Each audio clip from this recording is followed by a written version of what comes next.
Well, everybody, welcome back.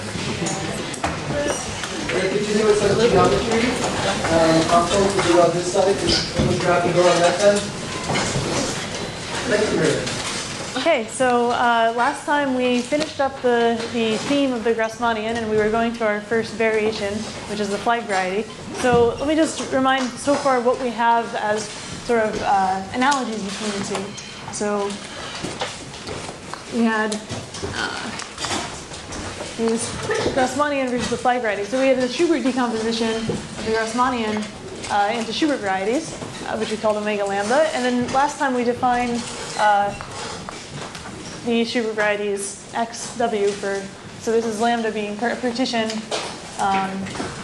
in the k by m minus k important box. And then this was for W in Sn. And then we also had, we studied the cohomology rings of these. And in this case, we proved that the cohomology ring, the Grassmannian, is the symmetric functions modding out by the Schur functions that don't fit in this box. Let me get it right this time. It does not fit in V. All right, and then we said without proof last time that the cohomology ring of the flag variety is the coinvariant ring, where you take n variable polynomials, mod out by the positive degree symmetric functions, so say the elementary symmetric functions E1 through En. And we also had Schur functions here, corresponding to the Schubert classes, sort of the class in this ring, and the generators over here that also correspond to intersection of Schubert varieties are the Schubert polynomials. And then we had a Littlewood-Richardson rule, which we did with the Yamanuchi tableau for multiplying the Schur functions, but then it's open what these coefficients, the structure coefficients here would be. This was C nu lambda mu. Okay. And there were some questions at the end last time about, there was a big discussion about sort of what's the right Pierre rule analog in the Grassmannian and what has been done so far. So the Pierre rule is multiplying by, a single row Schur function, or a En or Hn if you want to interpret it that way.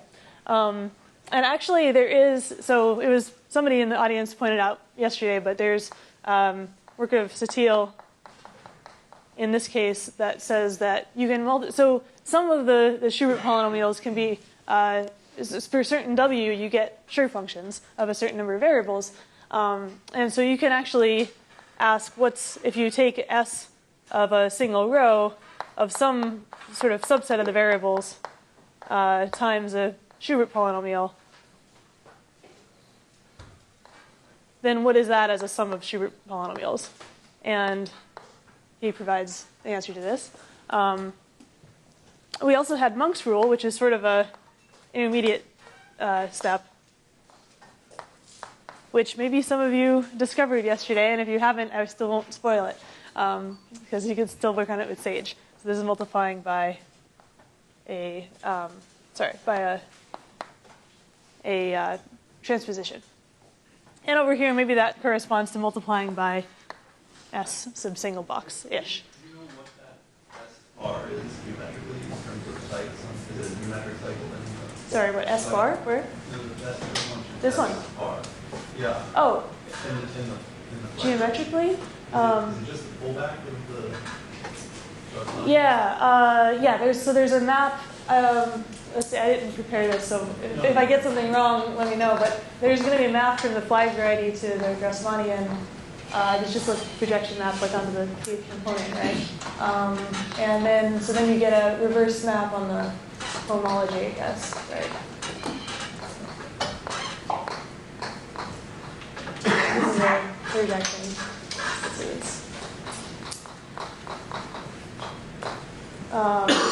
And then I guess you're asking, does the Schur function here go to the Schur function here?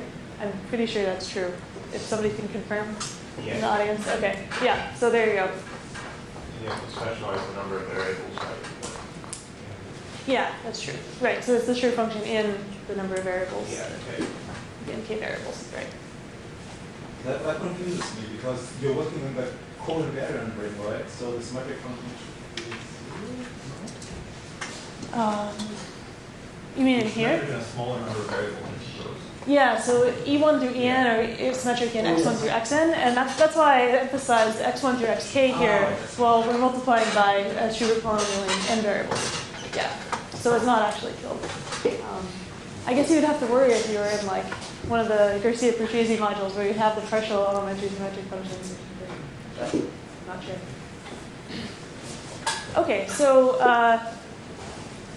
then the last thing I want to talk about as a parallel is just to sort of actually do something geometrically on this side is we had a duality theorem here, which was the simple intersection case where we had two complementary partitions, lambda and mu, and we showed that their intersection is just a point. So there's also a duality theorem over here, which I think gives good intuition for what's going on. So this is what we're going to start with.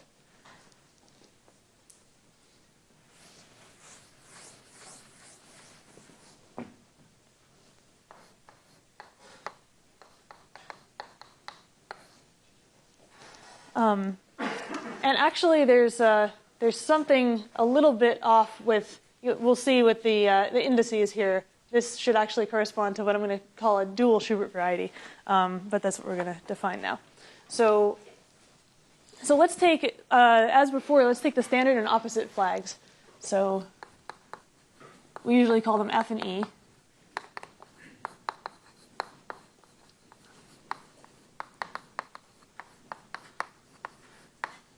And I want to define y sub w for a permutation w to be x sub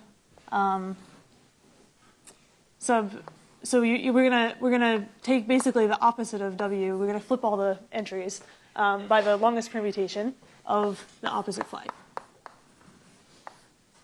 Okay, so what am I? So remember the w0 is the longest permutation.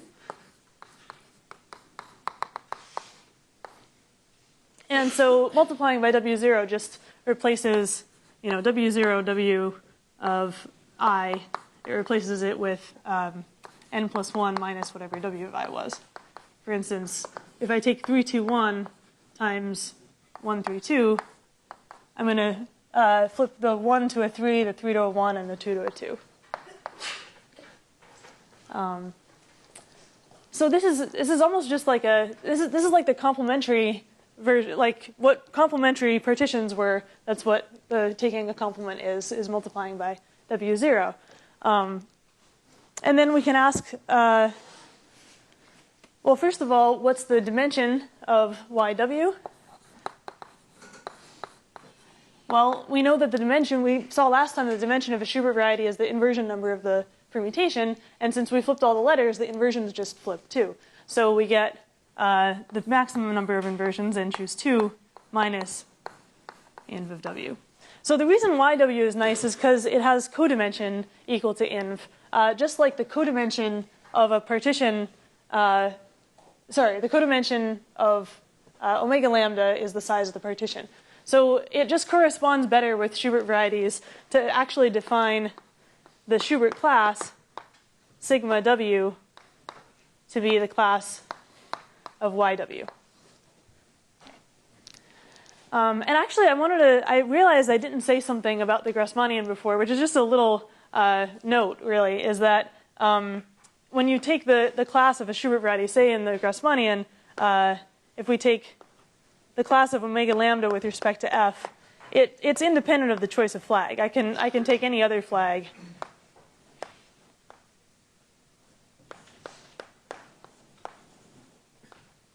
And it's the same thing. So when I just write yw, I mean, it doesn't matter. They're all in the same cohomology class because they can be mapped to each other by an element of GLN.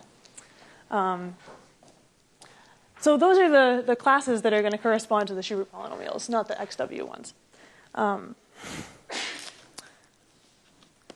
And so now we can talk about the duality theorem for the flag variety, which is that if you take x, so let's let v and w be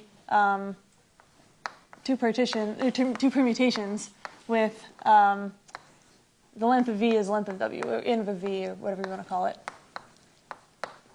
Then the intersection xv with yw is either, so, we're taking x and y, but then you want to take the complement, and so you'll get complementary things with opposite lengths.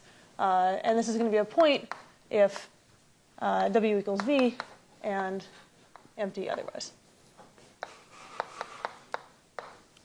Okay. There's also another nice condition, which is that if the length of v is actually less than the length of w, then the intersection is empty as well. And we had something similar to this for the Grassmannian as well, just some inequality. So let's just draw a picture like we did before to give intuition for why this is true, what these look like. So let's draw x sub 4, 5, 1, 3, 2. We drew this one last time where remember we put ones, the ones of the permutation matrix is going to be in the 4th place from the right, and then the 5th place from the right in the 2nd row, and then the 1st place from the right, and then 3, and then 2. And then we clear, we make everything 0 that's to the left or below a 1.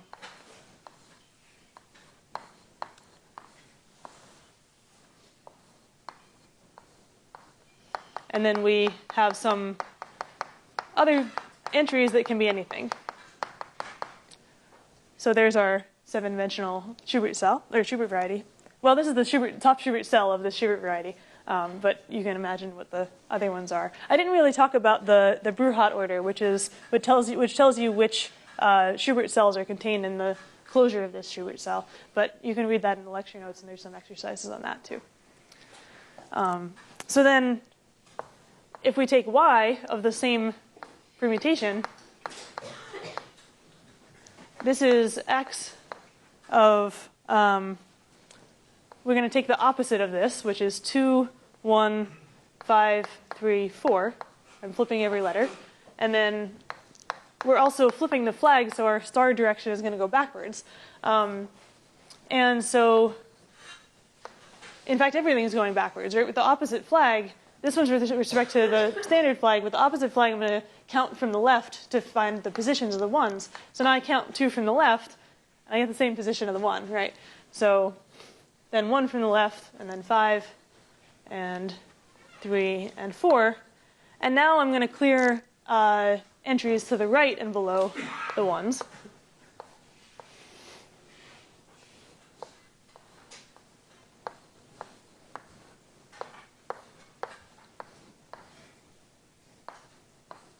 And I'm left with 3 entries here that aren't in there, right? So again, this is not a rigorous proof, but basically their intersection only contains the single permutation matrix given by that permutation.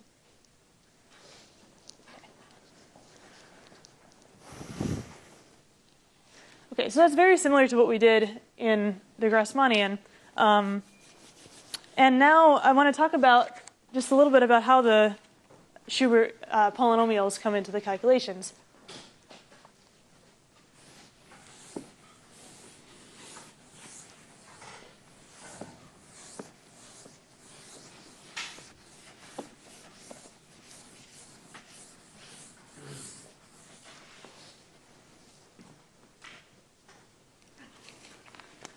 Okay, so we claimed that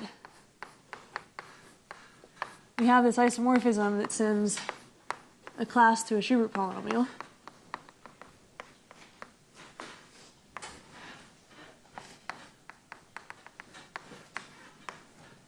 So we're going to send sigma omega of w to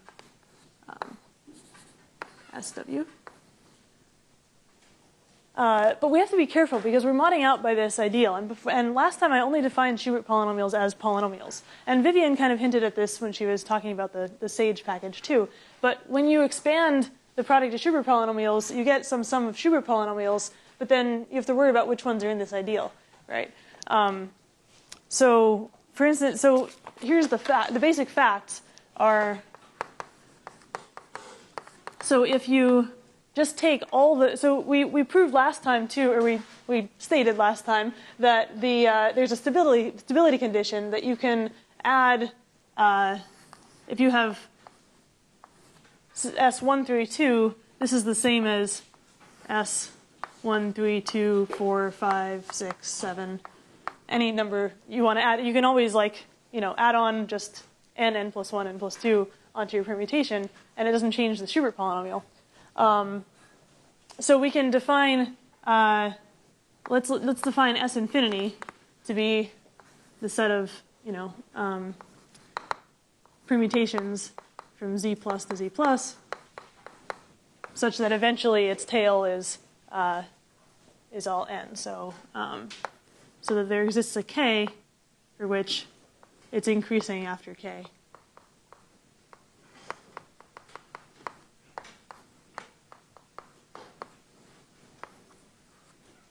Okay. And so you can ask about all of the Schubert polynomials for W and S infinity. So these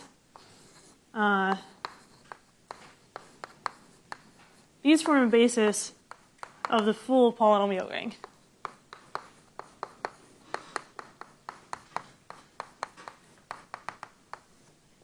And then you can also show that if you restrict to the ones that have a specific value of k, for which after a specific value of k, all the numbers are increasing. So let's define, so if we take these for, let me just say restricting to k, where I just put that k in this definition. Then these form a basis of the polynomial ring with just x1 up to xk.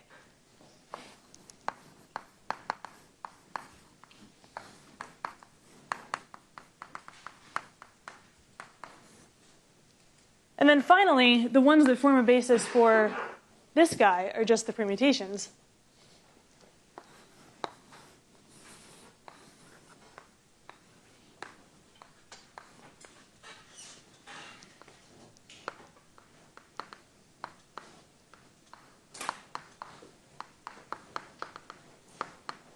So I'll start writing x underline so I don't have to keep writing them. Okay. And so I just want to illustrate with an example of how this kind of works. Because we didn't actually really compute any Schubert polynomials yesterday. So let's compute a couple and multiply them.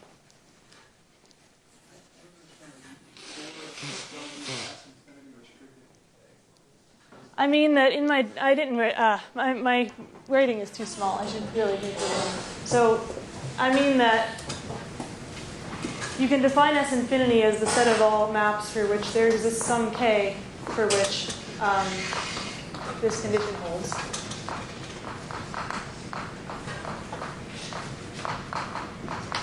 And I'm defining this to be, I'll just make one. You want the other inequality. Absolutely. Okay. Yeah. So that it's increasing, no descents after point k. Yeah. And so the restriction k just means I'll just write it. that particular case. Yes, exactly. I just said it out loud rather than writing it. So I'll write it. Because it's like a cut in the lemma code. It means that after that, all yeah, that's another way of saying it. Right. The Lamer code is restricted in the first k, and there's.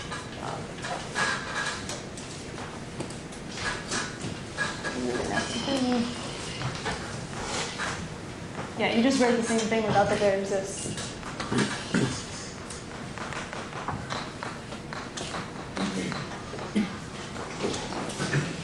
Okay, there we go.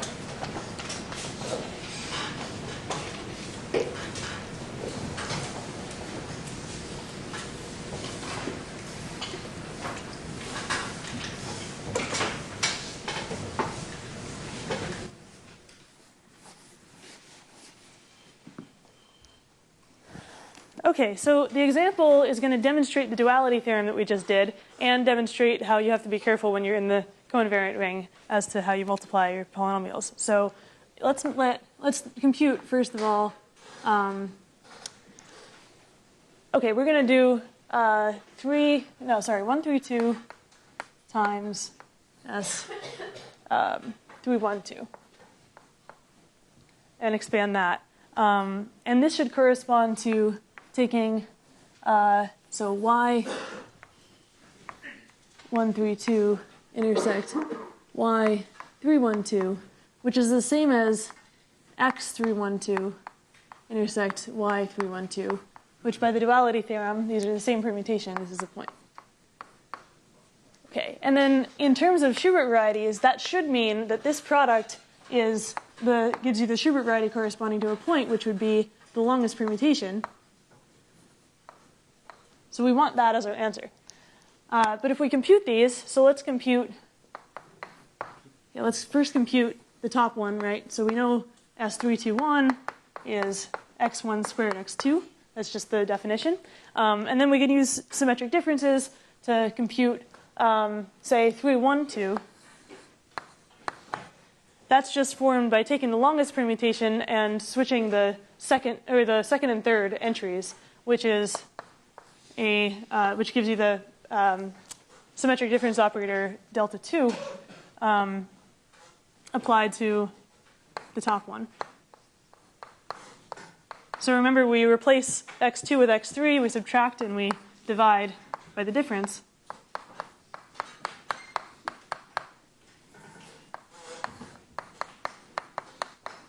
So we just get x1 squared. And then for this guy, we can actually just do another step on this. So now we want to flip the 3 and the 1 with a delta 1 applied to x1 squared. And that's x1 squared minus x2 squared over x1 minus x2 is x1 plus x2. And so the product is going to be x1 squared times x1 plus x2, which is x1 cubed plus x1 squared x2. And we're in trouble because this is just x1 squared x2, right? So in the full polynomial ring, it's not actually equal to this. But when we mod out by the ideal, turns out this guy is actually 0, right? So it's a little bit strange. I remember the first time I played with the coinvariant ring being like, why is this generated by elementary symmetric functions? But you can, so I'll leave it as an exercise. It's pretty fun to write x1 cubed in terms of, show it's in the ideal, right? Is in the ideal generated by E1, E2, and E3. Okay. So that means that this actually goes to just x1 squared x2 in the coinvariant ring.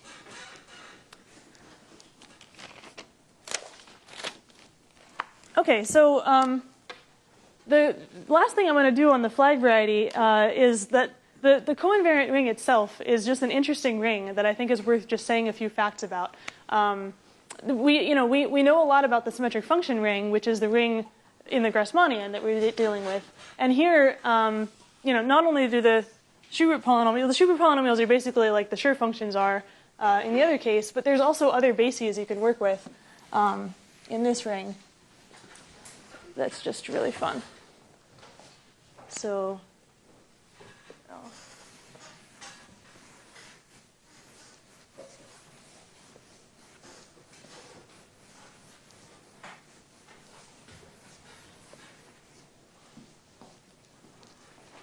so this is just sort of a quick advertisement for how cool this ring is.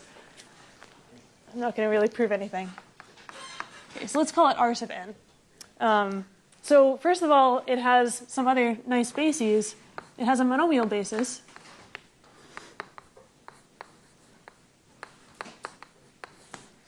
Given by the set of all monomials of the form x1 to the a1 up to xn to the an, where each a sub I is less than or equal to n minus I.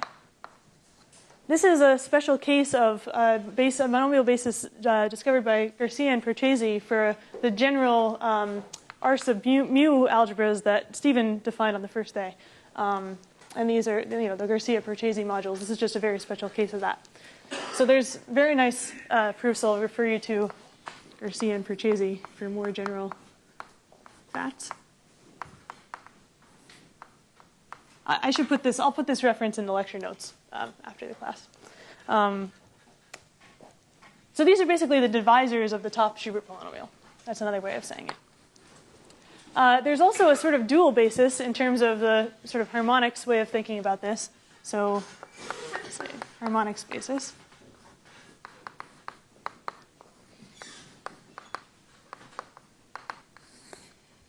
Which is you start with the top degree guy, instead of being the top Schubert polynomial, is going to be, we're going to take the van der Waals determinant, the product of over I less than j of xi minus xj.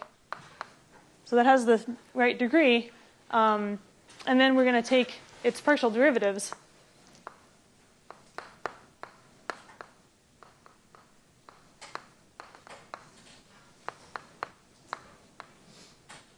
Where, again, each of the powers of the partial derivatives satisfy the same inequalities. Delta.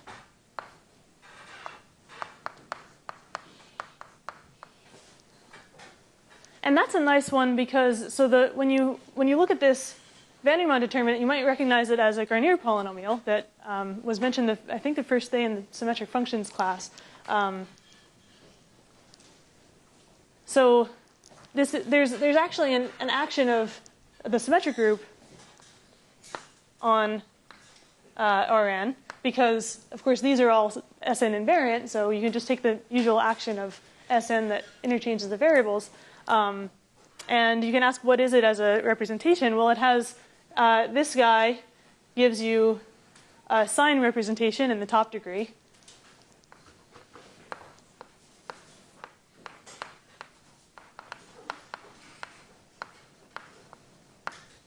There's actually also what's like a higher spect module basis that gives you the whole representation with generalized Garnier polynomials. But I just want to talk about what the representation is. This is actually the regular representation of Sn. So so we know it has dimension and factorial because it has basis. All these bases are in bijection with the permutations. And this is actually the regular representation, but a graded version of it.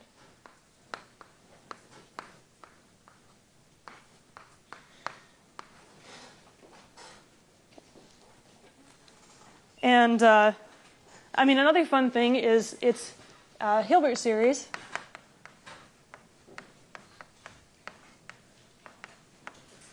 Which is, if you want to know what are its graded pieces, you can take the generating function of its dth graded piece times, so the dimension, of its dth graded piece times q to the d. This is going to be the q factorial.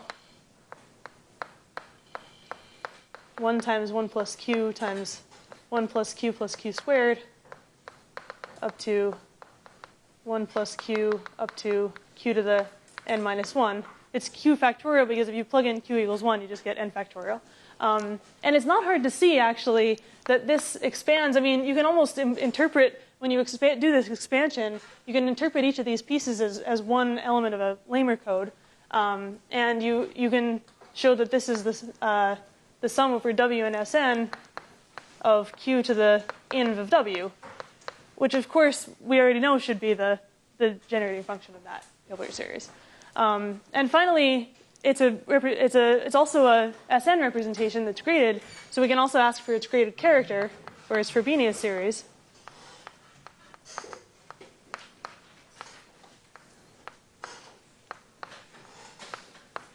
And this is a special case of a Hall-Littlewood polynomial.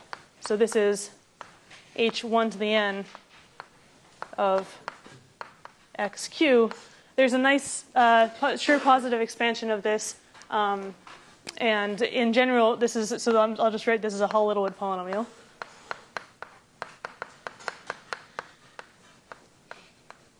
And this whole picture can be generalized in lots of ways to the whole diagonal harmonics picture and all these different things. So this is just a preview of how many cool properties this ring has.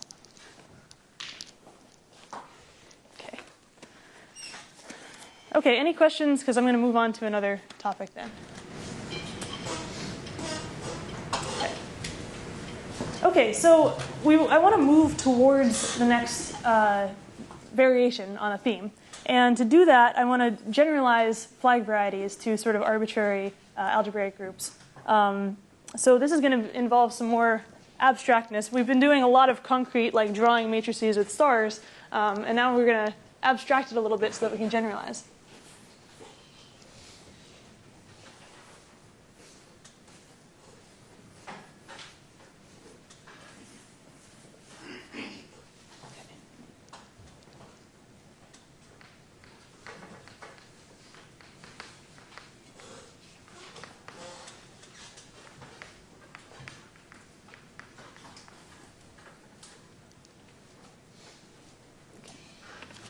Okay, so remember we first defined the flag variety as the quotient of GLN by some equivalence relation that was generated by, we had our n by n matrices whose row spans were the flag, and then we had the equivalence relation was you could scale a row by a non-zero entry, by a non-zero constant.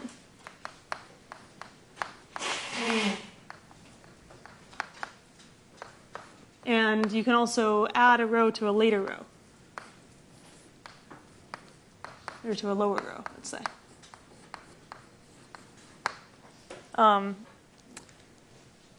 So I'm going to define this a little more abstractly by saying, what subgroup of GLN are we modding out by? And to do this, the nice way of thinking about it is GLN acts on the set of all flags transitively by just sending you can send any flag to any other flag because you can always send any basis to any other basis. So this is a transitive action.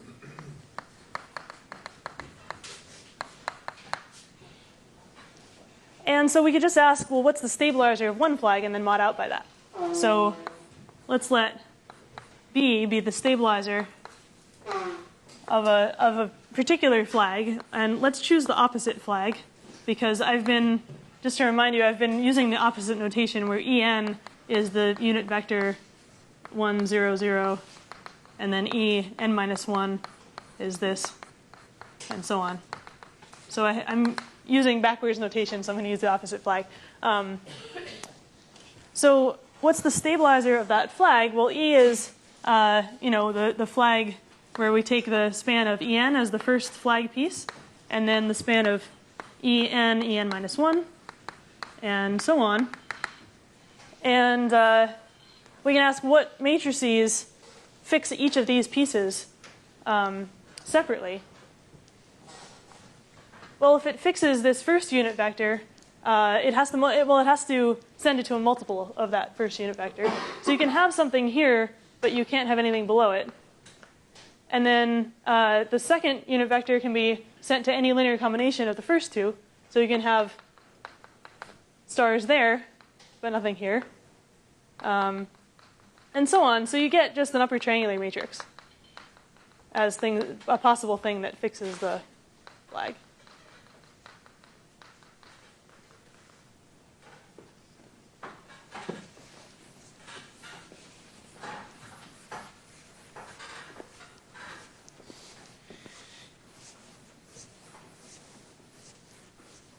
So B is the subgroup of invertible upper triangular matrices.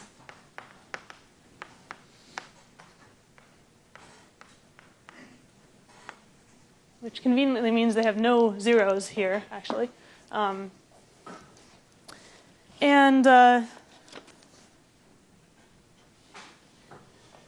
Yeah, so we can define that, right. So then the flag variety is just GLN mod B.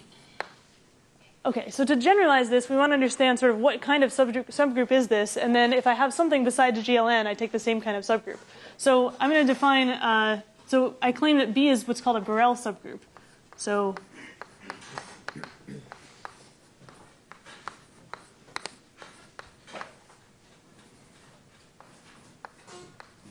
So Borel subgroup of any algebraic group, which is just a group that's an algebraic variety, is a maximal connected solvable subgroup.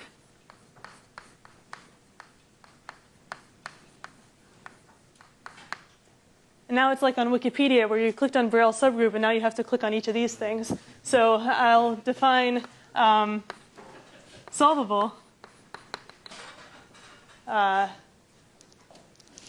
so solvable just means that if you take, maybe I don't need a separate definition.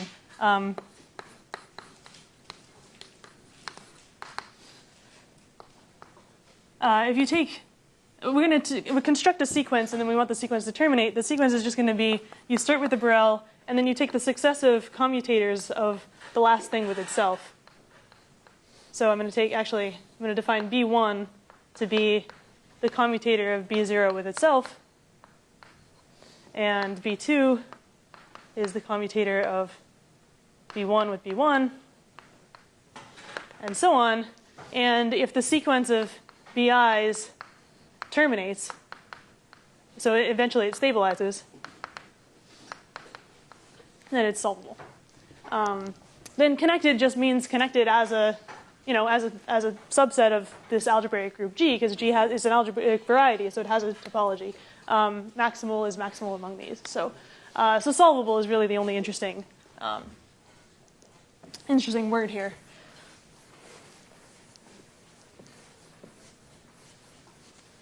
Okay, so briefly, why is invertible upper triangular matrices a Borel? Well, if you take, let me see how I'm doing on time. Okay, yeah, I can do this.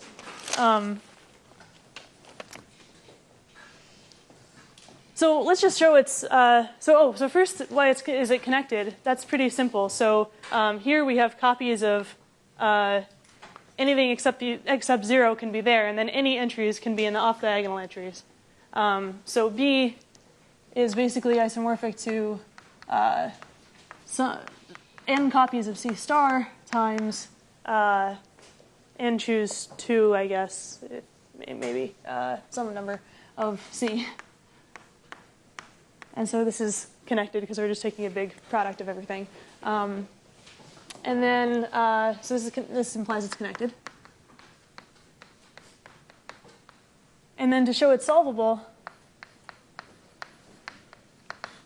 so I claim that B1 is going to look like, when I take the commutator of two elements of B, I'm going to take, I claim that B1 is contained in the set of invertible upper triangular matrices with all ones on the diagonal. So when I take one commutator, I want to show it has ones on the diagonal. Basically, the idea here is if I take, B, C, B inverse, C inverse for B and C in the Borel, the diagonal entries of B inverse have to be the inverses of the diagonal entries of B because they're upper triangular. And so, you can write these, if B is a diagonal matrix plus a nilpotent matrix, which is a strictly upper triangular, and C is D2 plus N2, then if I write this all out, you'll basically get one term where you're just multiplying the diagonal matrices, and then everything else is off diagonal. So we're going to have D1 inverse here plus some other, N1 prime, and then the same thing here. And so when you expand this out, we're going to get D1, D2, D1 inverse, D2 inverse. These are all diagonal. These are nilpotent. And so this is plus a nilpotent. And this is the identity.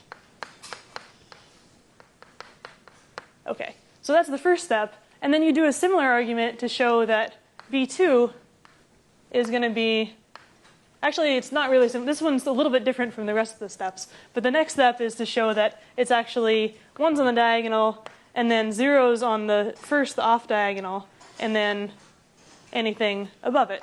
And it's going to keep just moving like that until it stabilizes at just the identity matrix, right?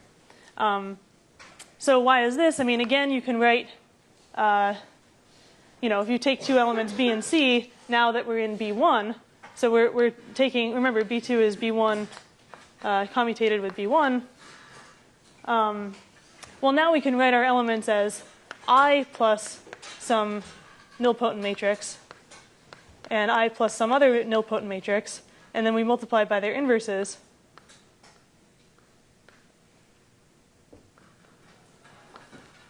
Oops. So some other n1 prime.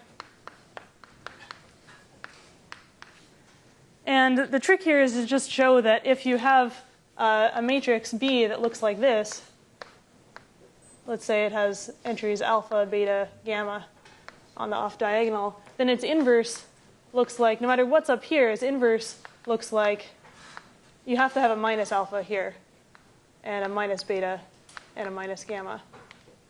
You can just check that in order for it to be correct. So then when you expand this out, you're going to get an n1 plus n2 plus n1 prime plus n2 prime term. All of those entries are going to cancel, and then everything else is a two-step nilpotent. There's a strictly upper triangular times a strictly upper triangular is going to shift all the entries to the right. Okay, so then you continue in that form. So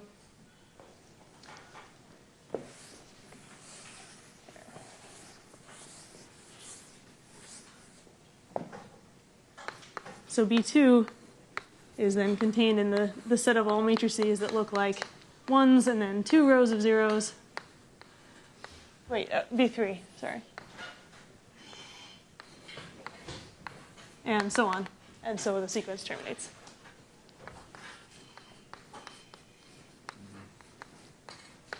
Okay, and the last thing we had to check is that it's maximal among the solvable connected subgroups. And this is just from a theorem. I mean, I'm not going to prove this. This is a theorem of Lee and Kolchin. Is that every solvable subgroup of GLN consists of upper triangular matrices of some sort. So, so show solvable implies upper triangular in some basis.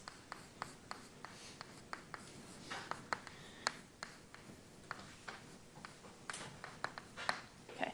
So then, since this obviously is all the upper triangular, it has to be maximal. Okay, so in general then, we can take any group and any Borel subgroup and take the quotient.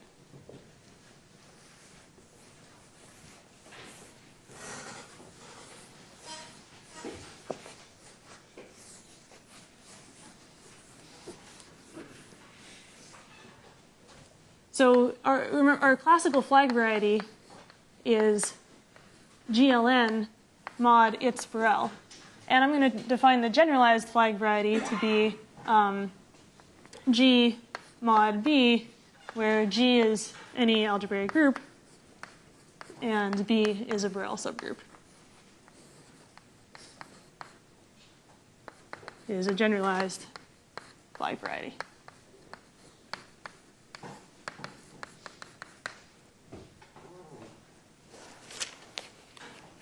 Okay, so you could take G to be, a lot of matrix groups. We're going to end up taking G to be SO2n plus 1, the special orthogonal group, at some point. You can think about the symplectic groups. Lots of different possible groups that give interesting results.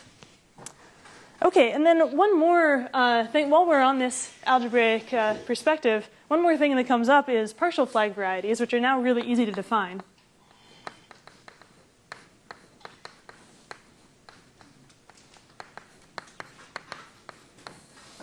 So a partial flag variety is just, instead of G mod B, we're going to take G mod P, where P is what's called a parabolic subgroup, which is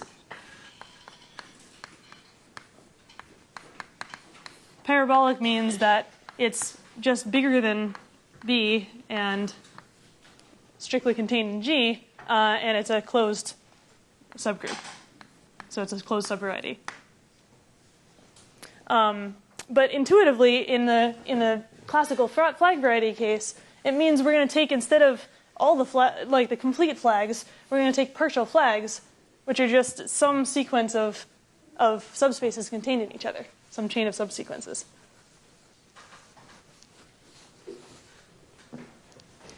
So you can define a partial flag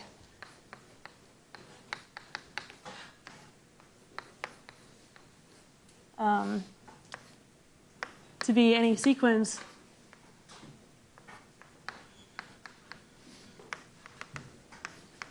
of flags where now I don't know the dimensions, but I know they're all contained in each other.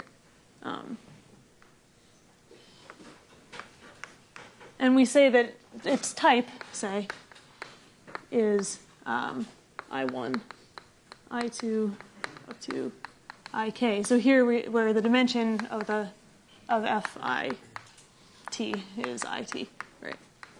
Okay, so I'm just taking some, refinement sub-collection of a complete flag.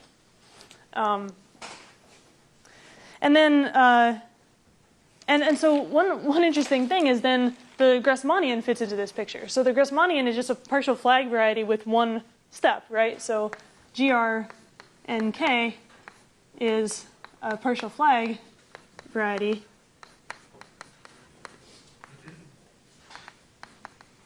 of type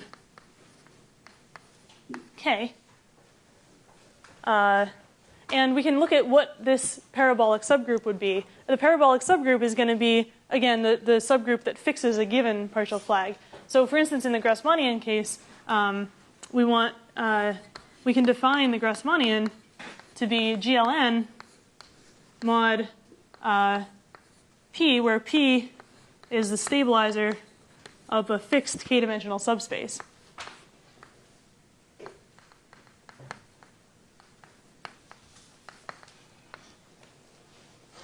And what this looks like, if I take V to be, E1 through EK, then in terms of matrices, P looks like a block upper triangular matrix where you'll have, in fact, all the in the GLN case, all the parabolics look like block upper triangular matrices, where you take some block diagonal matrix and then you allow the ones above it too that are invertible, because these are the ones that are going to fix the k-dimensional subspace spanned by the first k rows, if this is k and this is n minus k.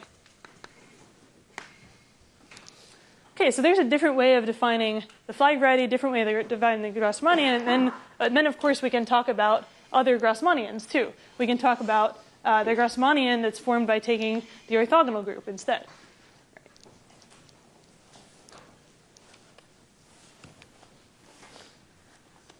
And so I don't have much time to go into the next thing, but I guess I'll just start on it. So this leads us right into the final variation that I'm going to cover in this class. Unless tomorrow I magically have lots of extra time, and then I'll cover another one.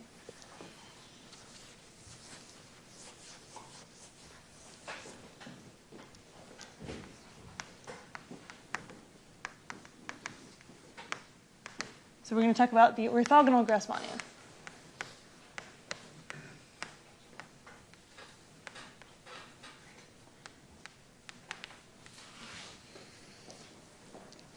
Okay, so in this setting, we can just take the orthogonal Grassmannian to be we're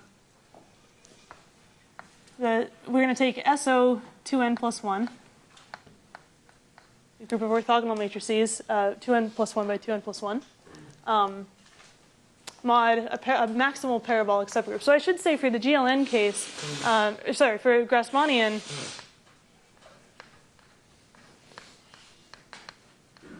we just defined it explicitly here, but in general we want to just take P to be a maximal parabolic subgroup that's not the whole group. That's what we mean by a Grassmannian in general.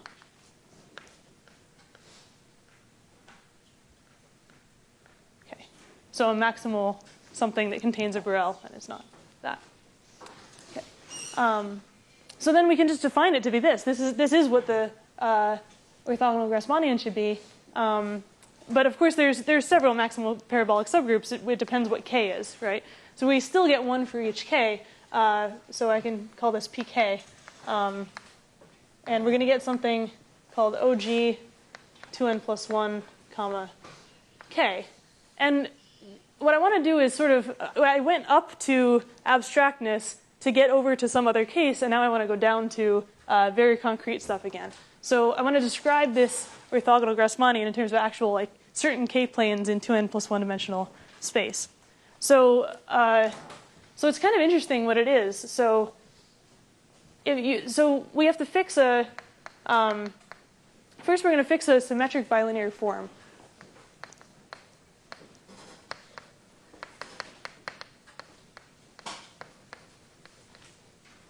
Which I'll call this inner product, or inner form, on Cn, on C to the 2n plus 1.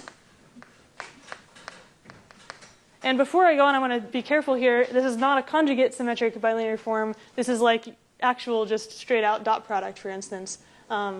So yeah, one example is you take A1 through A2n plus 1 dot B1 through B2n plus 1 would be A1 B1 plus A2 B2 plus, etc. So just usual dot product is a symmetric bilinear form. And then we can define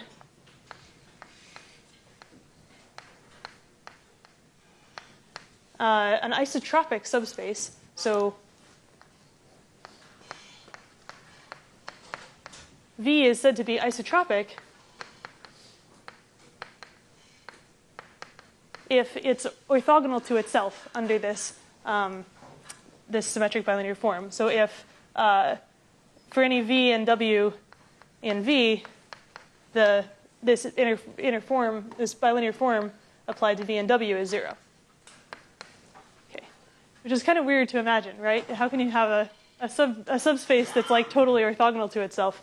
Well, it's because it's not conjugate symmetry. It's just regular dot product, and so we have complex numbers, and you can have i's that give you negative numbers. For instance, if I take like 3, 5i, 4 with this symmetric form, dot with itself,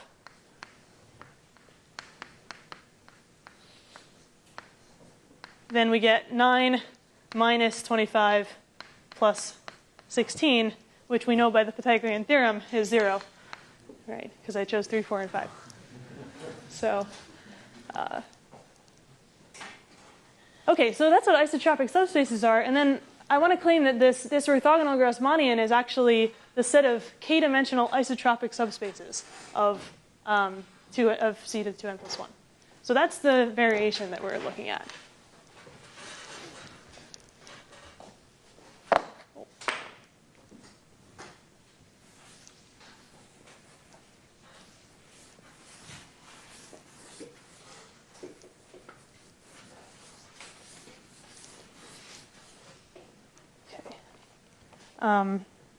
Let me see what else I have a couple minutes for. Yeah, so it's worth noting. Okay, so here's something we can say. So SO2n plus 1 acts transitively. We want it to act transitively on the set of isotropic k-dimensional subspaces.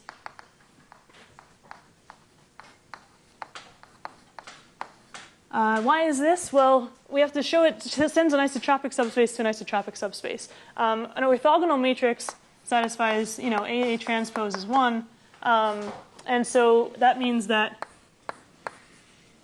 V dot W. Say we take the standard dot product. That's like V transpose W. If you multiply those both by A, it's going to be the same thing because we're going to get an AA transpose in the middle. And so if VW is 0, then AW is 0. So it does map isotropic to isotropic. And you can show it acts transitively. That's not too hard to see. And then we want to mod out by the stabilizer of one fixed isotropic subspace. So in the orthogonal Grassmannian, is SO2n plus 1 mod the stabilizer of V for V and isotropic k-dimensional subspace.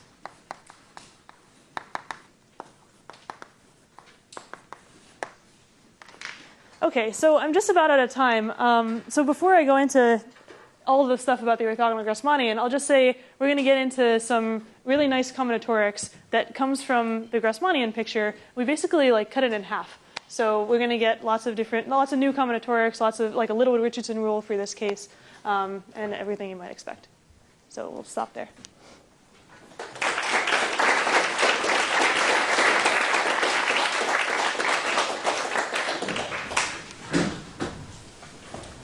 Any questions? So we have maximal parabolics in all types. So Yeah. we have analogs of Grassmannians in all types. Mm-hmm. Is there some combinatorics that fail there, or can we like actually have? That's a really good question. So actually the orthogonal Grassmannian, the specific one that we're going to look at is OG 2n plus 1 comma n. This is actually the only one of the orthogonal Grassmannians that has nice combinatorics. Because so there's this notion of a co-minuscule Lie type, and there's something about, I forget what the condition is. It's something about you look at the root system and you look at the special root in type B, and whether that's, I don't even remember. I have it in the lecture notes. I'll have to look it up for tomorrow. But basically, the co-minuscule types, which are a very small number, sort of a small subset of the possible Lie types. Those are the ones that have a sort of Jodrich-Duquesne theory, because there's like some poset associated with them that you can do sliding on. And once you have the Jodrich-Duquesne theory, then you can have tableau combinatorics and Littlewood Richardson rules and all that stuff. I mean, you can still probably do. I mean, you can define like Schubert varieties and stuff in the other types, but I don't know if there's going to be a nice Littlewood Richardson rule or things like this. This is Thomas and Young. Yeah, well, they've worked on this, yeah. I mean, there's also, right, so I have two references on this stuff, which is, Thomas, in the lecture notes, there's one by Thomas and Young. There's also actually a really nice book by Richard Green at University of Colorado Boulder. He talks about co-minuscule and minuscule. It's a whole book on co-minuscule and minuscule stuff. And he explains in that book where that, like why the combinatorics works nicely in those cases and not in others. Something like that. I mean, it's probably just a condition of the inner product, and there's no way Grassmannian can know what the parabolic is the most common of every group. It's something like that. Yeah. I don't have it off the top of my head. Yeah. Any other questions? No, well then we'll take a short break until 11:30, but before we do it, thank you.